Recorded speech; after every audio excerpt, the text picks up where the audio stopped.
Hi, I'm Mike. Hola, my name is Sarah.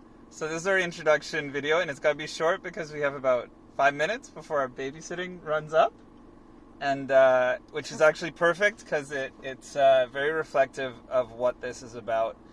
We want to do a series of videos talking about the challenges of being able to be happy and free and your authentic self within the context of a marriage.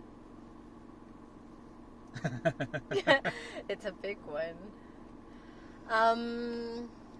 I have found that.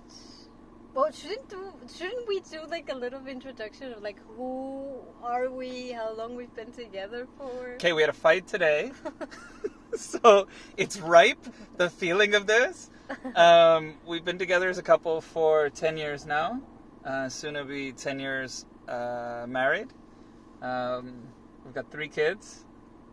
And we've done a lot of work, I guess, introspectively on ourselves, on our marriage. We're a reconstituted family, so I've got my son from a previous marriage.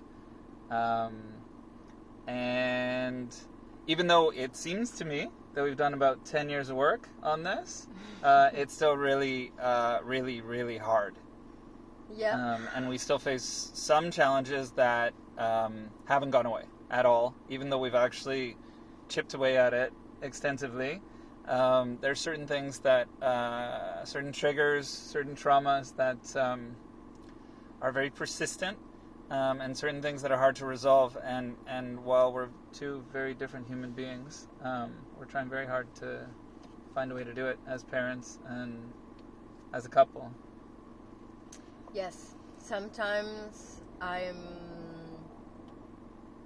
really surprised that despite all the problems that we've had, we still are willing to be together and seem to be in love. Seemingly, in there's love. some affection. We're not sure. We're gonna probe that on one of these videos. See the authenticity of it.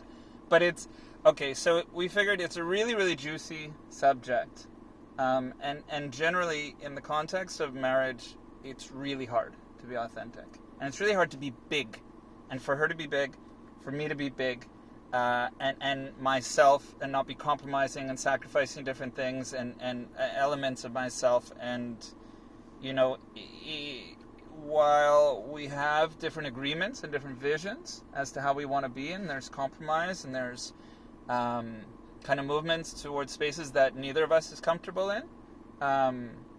in general, the idea is to be as much ourselves as possible. Right? And to be able to be ourselves and be authentic and be able to speak our truth and talk about our feelings and talk about what's going on without censor and repressing and shame and guilt and stuff like that. Right? Yes, I guess. I mean, I'm hearing you talk, and there's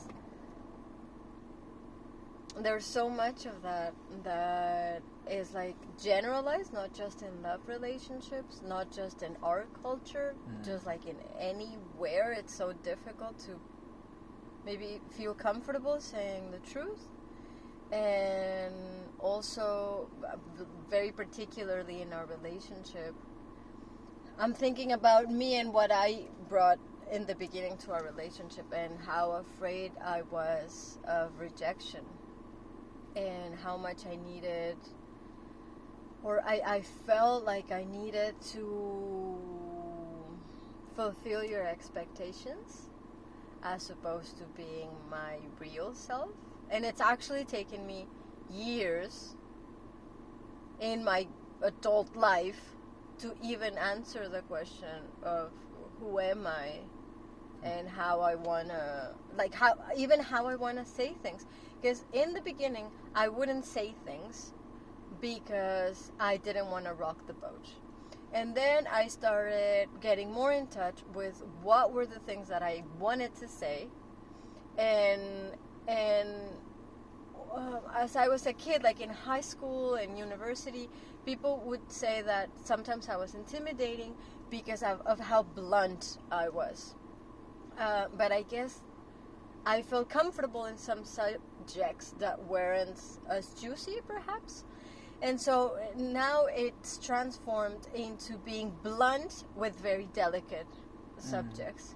And so also for me, it's been a process of refining the coming to understand and see what I want to communicate and how I feel, and then having a process almost of like editing, or it's almost like a compassion check, like how can I feel expressed and have you feel respected and taken into account and considered. And also our I mean, we grew up, and then we should probably end for now, but we grew up with very different households and very different communication styles, and the way that we're used to communicating things is dramatically different, almost polar opposite sometimes, what we're comfortable with, and like what, okay, for example, to bring this kind of down into a basic idea, for me, like certain cues as to when you'd be angry might be when you're screaming, and you never screamed. So, you know, at the beginning of our relationship, I'd kind of rolled over Sarah a lot because there was no cues for me. I grew up in a house where when someone was getting rolled over, they'd scream with usually curse words and what have you, and boundaries and stuff were semi-violently established. And for you, there was a lot of subtle stuff, right? So you would mark things subtly and not be comfortable necessarily, right? Marking certain boundaries. So I didn't know boundaries were there, and we ended up in almost pretty much an abusive situation where neither of us was being respected and neither of us was being heard, you know, and it's interesting, and this will be the last idea, I guess, for me, and then we'll get to it in a future video. But what I was thinking about just now is, you know, how hard is it for me to speak my uncomfortable truths, right? And it's not even just to you, it's things that are uncomfortable to me that I'm either not lying to myself or telling myself a story about, or kind of like BSing myself about what the truth is that I'm feeling, right? And not even willingness to admit it myself. Like for me, there's like a few levels, okay? If I have something that I'm feeling that's really charged, am I able to admit it to myself? Am I able to say it in my mind to myself? That's like the first achievement. Then to actually say it to you is a whole other achievement, right? And so it would be interesting to kind of explore what are the consequences of not saying these things out loud, and then stuffing them back down, and then, you know, it comes out aggressively, inopportunely in a conflict, right? Okay, so that's our introduction, and we'll be talking more soon. Yes. All right.